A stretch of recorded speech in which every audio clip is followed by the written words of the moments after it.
Welcome to the Salmon Runs YouTube. Enjoy the video.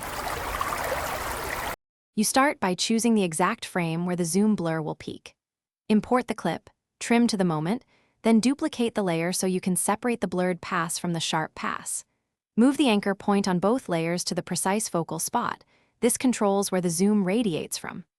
Once done, lock the top layer briefly to avoid accidental moves, and make sure both layers share the same start time and clip length before adding effects. Now you convert that duplicated layer into the blur source. Apply the radial blur effect or use a directional blur stacked in multiple passes.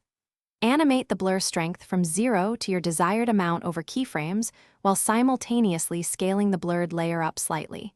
This creates the feeling of motion toward the center. Make sure to ease keyframes so the transition feels natural. If the edges look harsh, add a soft mask or feather. Finish by balancing both layers. Match color and contrast so the blur layer doesn't read as a separate element. Optionally add slight motion blur or shutter angle to the base layer to sell movement. Render a short preview and inspect at full resolution. If you see edge halos or flicker, check keyframe alignment and reduce extreme blur jumps or feather the mask more.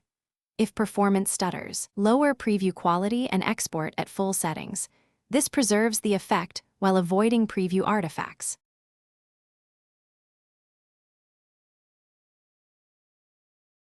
Thanks for watching.